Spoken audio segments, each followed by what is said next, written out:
പുതിയൊരു വീഡിയോ എപ്പിസോഡിലേക്ക് എല്ലാ മാന്യ പ്രേക്ഷകർക്കും സ്വാഗതം. ഇനി ഞാൻ നിങ്ങളുമായി പങ്കുവെക്കുന്ന അപ്ഡേറ്റ് ഇന്ന് കഴിഞ്ഞ റോ എപ്പിസോഡിൽ നിന്ന് നമുക്ക് ലഭിച്ച കുറച്ച് സ്റ്റോറി ലൈൻ അപ്ഡേറ്റുകളാണ്. അതിൽ ഒന്നാമത്തേത് അടുത്ത റോ എപ്പിസോഡിലേക്ക് കൺഫേം ചെയ്തിട്ടുള്ള മത്സരങ്ങളെ സംബന്ധിച്ചാണ്. 2 ചാമ്പ്യൻഷിപ്പ് മത്സരങ്ങൾ ഔദ്യോഗികമായി കൺഫേം ചെയ്തിട്ടുണ്ട്. അതിൽ ആദ്യത്തേത് WWE world tag team championship മത്സരമാണ്. നിലവിലെ ചാമ്പ്യന്മാരായ വാർ റൈഡേഴ്സ് അമേരിക്കൻ മെയ്ഡ് ഫാക്ഷനിലെ ക്രീഡ് ബ്രദേഴ്സിനെതിരെയാണ് ടൈറ്റിൽ ഡിഫെൻഡ് ചെയ്യുന്നത്. ഇതുകൂടാതെ വുമൻസിൻ്റെ വേൾഡ് ചാമ്പ്യൻഷിപ്പ് മത്സരം കൺഫേം ചെയ്തിട്ടുണ്ട്. നിലവിലെ ചാമ്പ്യനായ റിയ റിപ്ലി ഇയോ സ്കൈക്കെതിരെയാണ് ടൈറ്റിൽ ഡിഫെൻഡ് ചെയ്യുന്നത്. എലിമിനേഷൻ ചേംബർ കഴിഞ്ഞിട്ട് വരുന്ന ആദ്യ റോ എപ്പിസോഡിൽ തന്നെ 2 കിടിലൻ ചാമ്പ്യൻഷിപ്പാണ് കൺഫേം ചെയ്തിട്ടുള്ളത്.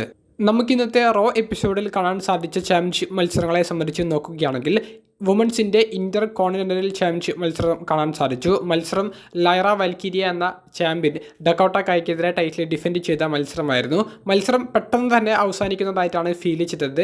ഡക്കോട്ട കായെ പരാജയപ്പെടുത്തിക്കൊണ്ട് ലൈറ ടൈറ്റിൽ റിട്ടേൺ ചെയ്തു. മത്സരശേഷം ഡക്കോട്ട കായെ എൻട്രൻസ് സ്റ്റേജിൽ വെച്ചിട്ടും ലൈറ വാൽക്കിരിയെ റിംഗിൽ വെച്ചിട്ടും ഐവി നെയിൽ ആക്രമിക്കുന്നുണ്ട്.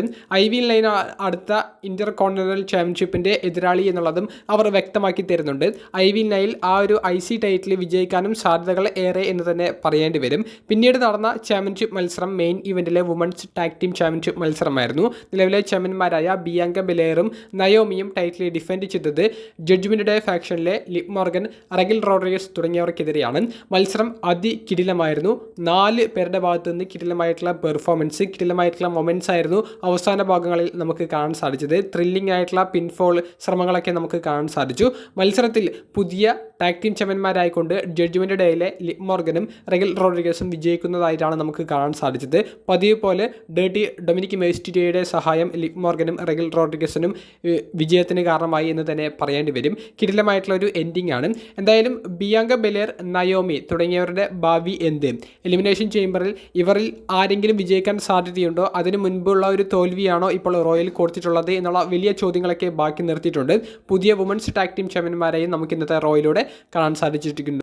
മൂന്നാമത്തെ അപ്ഡേറ്റ് നിലവിലെ ഇൻ്റർ കോണ്ടിനെൻ്റൽ ചാമ്പ്യനായ ബ്രോൺ ബ്രേക്കറിനെ സംബന്ധിച്ചാണ്. ബ്രോൺ ബ്രേക്കറിന് കുറേയധികം എതിരാളികൾ ഇപ്പോൾ റോയിൽ കയറി വരുന്നതായി നമുക്ക് കാണാൻ സാധിച്ചു. ബ്രോൺ ബ്രേക്കറിൻ്റെ ആ ഒരു ലെവലിലുള്ള റെസ്ലേഴ്സിനെ എല്ലാ എതിരാളികളായിട്ട് ഇപ്പോൾ കിട്ടുന്നത്. ബ്രോൺ ബ്രേക്കറിനേക്കാൾ കുറച്ചും കൂടി പ്രായമുള്ള, കുറച്ചും കൂടി ഓൾറെഡി റെസ്ലിംഗിൽ എക്സ്പീരിയൻസ് ഉള്ള റെസ്ലേഴ്സിനെയാണ് ഇപ്പോൾ ബ്രോൺ ബ്രേക്കറിൻ്റെ ഭാവി എതിരാളികളായിട്ട് WWE നിലവിൽ ടീസിച്ചിട്ടുള്ളത്. കഴിഞ്ഞ റോ എപ്പിസോഡിൽ AJ സ്റ്റൈൽസിനെ കാണിച്ചു എന്നുണ്ടെങ്കിൽ ഈ റോ എപ്പിസോഡിൽ ഫിൻ ബാലറിനെയാണ് അവർ കാണിച്ചിരിക്കുന്നത്, അല്ലെങ്കിൽ ജഡ്ജ്മെൻ്റ് ഡേ എന്ന് പറയുന്ന ഫാക്ഷനെയാണ് അവർ കാണിച്ചിരിക്കുന്നത്.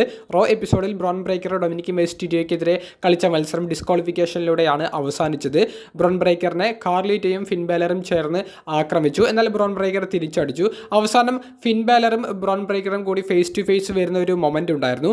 അതിൽ ഫിൻ ബാലർ ആ വരുന്ന ഒരു രീതി ഡീമൻ കിങ്ങിൻ്റെ ഒരു രീതിയായിരുന്നു. ഡീമൻ കിങ്ങിൻ്റെ എൻട്രൻസ് സമയത്ത്, അല്ലെങ്കിൽ മത്സരത്തിൻ്റെ ഇടയിൽ ഡീമൻ കിങ് ക്യാരക്ടറിൽ ഫിൻ ബാലർ യൂസ് ചെയ്യുന്ന ആ ഒരു രീതിയായിരുന്നു ബ്രോൺ ബ്രേക്കറുമായിട്ട് ആ മാറ്റിൽ ഫേസ് ടു ഫേസ് വരുന്ന ഒരു രംഗം. കൂടാതെ ജഡ്ജ്മെൻ്റ് ഡേയുടെ ഒരു ബാക്ക് സ്റ്റേജ് സെഗ്മെൻറ്റിൽ അവരുടെ ക്ലബ് ഹൗസിൽ ഡീമൻ കിങ്ങിൻ്റെ ഒരു ഫോട്ടോയും നമുക്ക് കാണാൻ സാധിച്ചു. അപ്പോൾ ഫിൻ ബാലറിൻ്റെ ഡീമൻ കിങ് എന്ന് പറയുന്ന ക്യാരക്ടറിൻ്റെ തിരിച്ചറിവിൻ്റെ സൂചനകൾ റോയിലൂടെ അവർ നൽകുന്നുണ്ട്. അതിലുപരി ജഡ്ജ്മെൻ്റ് ഡേ ഫാക്ഷനിലേക്ക് പുതിയ മെമ്പറിനെ ആഡ് ചെയ്യാനുള്ള ശ്രമങ്ങൾ ഡൊമിനിക് മെസ്റ്റിരിയോ നടത്തുന്നതായിട്ടുമുള്ള ചില സൂചനകളും അവർ നൽകുന്നുണ്ട്. ആരായിരിക്കും ആ ഒരു പുതിയ മെമ്പർ എന്നുള്ളതിൻ്റെ ഒരു സൂചനയും ലഭിച്ചിട്ടില്ല. പുതിയ മെമ്പർ വരാനും ഡീമൻ കിങ് ക്യാരക്ടറിലൂടെ ഫിൻ ബാലറിൻ്റെ ഒരു അപ്ഡേറ്റ് അത് നമുക്ക് പങ്കുവെക്കാൻ സാധിക്കും. കൂടാതെ ഫിൻ ബാലർ ജഡ്ജ്മെൻ്റ് ഡേ ഫാക്ഷനിൽ നിന്ന് പുറത്തേക്ക് വരാനും സാധ്യതകളേറെയാണ്. മറ്റൊരു സ്റ്റോറി ലൈൻ അപ്ഡേറ്റ്, CM പങ്കിൻ്റെ മുഖത്തേക്ക് ലോഗൻ പോൾ അടിച്ച ആ ഒരു സെഗ്മെൻറ്റ് കാണിക്കാനുള്ള കാരണം എന്താണ് എന്നുള്ളതിനെ സംബന്ധിച്ചാണ്.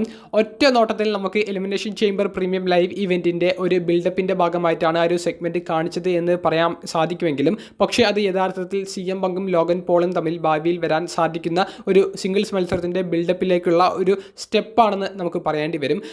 ഒരു CM പങ്ക് വേഴ്സസ് ലോഗൻ പോൾ തമ്മിലുള്ള ഒരു ഫ്യൂഡ് വരുന്ന സമയത്ത് ലോഗൻ പോളിന് മാക്സിമം ഹെയ്റ്റ് എങ്ങനെ വാങ്ങിച്ചു കൊടുക്കാൻ സാധിക്കുന്നുവോ അതാണ് നമുക്ക് ഇന്നത്തെ റോയിലൂടെ കാണാൻ സാധിച്ചത്. CM പങ്കിനെ പോലെ ഇപ്പോൾ ഇങ്ങനെ കത്തി നിൽക്കുന്ന താരത്തിൻ്റെ മുഖത്തടിച്ചുകൊണ്ട് ലോഗൻ പോളിനെ പോലെ ഇപ്പോൾ എല്ലാവരും വെറുക്കുന്ന ഒരു സെലിബ്രിറ്റി സ്റ്റാറ്റസ് ഉള്ള റെസ്ലർ അദ്ദേഹം റിങ്ങി വിട്ട് പോകുമ്പോൾ CM പങ്കിനുള്ള സപ്പോർട്ട് പിന്നെയും കൂടും. അവർക്കിടയിലുള്ള ഒരു സിംഗിൾസ് മത്സരം വരാൻ വേണ്ടി കാണികൾ കാത്തിരിക്കും. ലോഗൻ പോളിനെ CM പങ്ക് അടിക്കുന്നതായിട്ടുള്ള മൊമെൻറ്റ്സ് കാണാൻ വേണ്ടി കാത്തിരിക്കും. അപ്പോൾ ഇവർ തമ്മിലുള്ള ഒരു സിംഗിൾസ് മത്സരം വരുന്ന ഒരു ബിൽഡപ്പ് കാണിക്കാൻ വേണ്ടിയിട്ടാണ് എലിമിനേഷൻ ചേംബറിൻ്റെ ഒരു സെഗ്മെൻറ്റ് എന്നുള്ളൊരു രീതിയിൽ പോലും അവർ ഈ ഒരു ഒരു മുഖത്തടിക്കുന്ന ഒരു സെഗ്മെൻറ്റ് കാണിച്ചിട്ടുണ്ടായിരുന്നത്. അതെന്തായാലും കാണികൾക്കിടയിൽ നല്ലപോലെ വർക്കൗട്ട് ആയിട്ടുണ്ട്. സോഷ്യൽ മീഡിയയിൽ ഇപ്പോൾ തന്നെ മില്യൺ കണക്കിന് വ്യൂസ് ലോഗൻ പോൾ CM പങ്കിൻ്റെ മുഖത്തടിക്കുന്ന ആ ഒരു മൊമെൻറ്റിന് മാത്രം ഇപ്പോൾ ലഭിക്കുന്നുണ്ട്. ഏറ്റവും അവസാനമായി പങ്കുവെക്കാനുള്ളത് സെത്ത് റോളിൻസ്, കോഡി റോഡ്സ് തുടങ്ങിയവരുടെ സെഗ്മെൻറ്റിനെ സംബന്ധിച്ചാണ്. കോഡി റോഡ്സ് ദ റോക്ക് മുന്നോട്ടേക്ക് വെച്ചിരിക്കുന്ന എലിമിനേഷൻ ചേംബറിൽ ഉത്തരം കൊടുക്കേണ്ട ആ ഒരു ഓഫറിനെ സംബന്ധിച്ച് അഡ്രസ്സ് ചെയ്യാനുള്ള ഒരു സെഗ്മെൻറ്റ് റോയിൽ നടത്തിയിട്ടുണ്ടായിരുന്നു. കോഡി റോഡ്സ് പറയുന്നത് ഇങ്ങനെയാണ്: തനിക്ക് ആ ഒരു ഡിസിഷൻ ഒറ്റയടിക്ക് എടുക്കാൻ സാധിക്കില്ല, അത് തന്നെ മാത്രമല്ല തന്നെ ചുറ്റിപ്പറ്റി നിൽക്കുന്ന പലരെയും ബാധിക്കുമെന്നുള്ളത്. അദ്ദേഹത്തിൻ്റെ അമ്മ, ഭാര്യ, സഹോദരങ്ങൾ, കൂടാതെ അദ്ദേഹത്തിൻ്റെ റെസ്ലിംഗ് അക്കാദമി, അതിനെയെല്ലാം ബാധിക്കുമെന്നും താൻ ഒരു കോർപ്പറേറ്റ് ചാമ്പ്യനായിട്ട് പോകുന്നതിനോട് അവർക്ക് ആർക്കും വലിയ താല്പര്യം ഉണ്ടാകില്ല എന്നൊക്കെ പറഞ്ഞു വരുന്ന ഒരു സമയത്താണ് സെത്ത് റോളിൻസിൻ്റെ മ്യൂസിക് അവിടെ പ്ലേ ആകുന്നത്. സെത്ത് റോളിൻസ് റിംഗിലേക്ക് വരുന്നു. സെത്ത് റോളിൻസ് എന്താണ് പറയാൻ പോകുന്നത് എന്നുള്ളത് നമുക്ക് അറിയാം. റെസ്ൽമേനിയ 40 സെത്ത് റോളിൻസ് ആണ് യഥാർത്ഥത്തിൽ കോഡി റോഡ്സ് നിലവിലെ ചാമ്പ്യനായിട്ട് നിൽക്കുന്നതിൻ്റെ മുഖ്യ കാരണം. അപ്പോൾ ആ ഒരു ഹിസ്റ്ററി സെത്ത് പിന്നെയും ഓർമ്മിച്ചെടുക്കുന്നുണ്ട്. അത് കോഡിയോട് പറയുന്നുണ്ട്. കോഡി സെത്തിൻ്റെ ഹിസ്റ്ററിയും പറയുന്നുണ്ട്. സെത്ത് ഷീൽഡിനെ ബാക്കിൽ നിന്ന് ആക്രമിച്ചതും അതിനുശേഷം അതോറിറ്റിക്കൊപ്പം ചേർന്നതും അതെല്ലാം പറയുന്നുണ്ട്. അതായത് ഇപ്പോൾ റോക്ക് മുന്നോട്ടേക്ക് വെച്ചിട്ടുള്ള കോർപ്പറേറ്റ് ചാമ്പ്യൻ എന്ന് പറയുന്ന ആ ഒരു ഓഫർ ഇതിന് മുൻപ് സെത്തിൻ്റെ മുന്നിലേക്ക് വന്നപ്പോൾ സെത്ത് അത് ചൂസ് ചെയ്ത് കോർപ്പറേറ്റ് ചാമ്പ്യനായിട്ട് ആ ഒരു സമയത്ത് കത്തി നിന്നതാണ്. അപ്പോൾ അതൊന്നും താനിപ്പോൾ ഓർക്കുന്നില്ല, അതൊക്കെ താൻ മറക്കാൻ ഉദ്ദേശിക്കുന്ന ചരിത്രങ്ങളാണ് എന്ന് പറഞ്ഞുകൊണ്ട് സെത്ത് അതിനെ തള്ളിക്കളയാൻ ശ്രമിക്കുന്നുണ്ട്. പക്ഷേ നീ ആരാണെന്ന് യഥാർത്ഥത്തിൽ എനിക്കറിയാമെന്നുള്ളതും കോഡി പറയുന്നുണ്ട്. എന്തായാലും സെത്ത് പറഞ്ഞത് എലിമിനേഷൻ ചേംബറിൽ താൻ വിജയിക്കും, എന്നിട്ട് എനിക്ക് വേണ്ടത് റെസ്ൽമേനിയ 40 വിജയിച്ച ആ കോഡി റോഡ്സിനെയാണ്, അല്ലാതെ കോർപ്പറേറ്റ് ചാമ്പ്യനായിട്ടുള്ള കോഡി റോഡ്സിനെയല്ല. എന്തായാലും നിനക്കെതിരെയായിരിക്കും റെസ്ൽമേനിയ 40 താൻ വരാൻ പോകുന്നത് എന്നുള്ളതും പറഞ്ഞുകൊണ്ട് സെത്ത് അവിടെ നിന്ന് ഇറങ്ങിപ്പോകുന്നുണ്ട്. അപ്പോൾ സെത്ത് എന്തായാലും ഒരു കോർപ്പറേറ്റ് റെസ്ലറായിട്ട് മാറാൻ സാധ്യതയില്ല. ഓൾറെഡി സെത്തിൻ്റെതായിട്ടുള്ള ഒരു പാർട്ട് അവർ ചെയ്ത് കാണിച്ചതാണ്.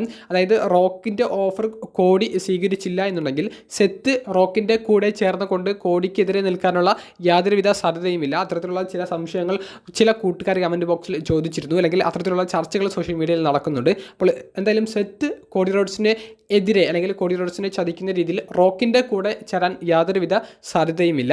നിങ്ങളുടെ വീഡിയോ സംബന്ധിച്ചുള്ള റോ എപ്പിസോഡിനെ സംബന്ധിച്ചുള്ള അഭിപ്രായങ്ങൾ കമൻറ്റ് ബോക്സിൽ രേഖപ്പെടുത്തുക. അപ്പോൾ അടുത്തൊരു വീഡിയോയുമായി കാണുന്നത് വരെ ബൈ.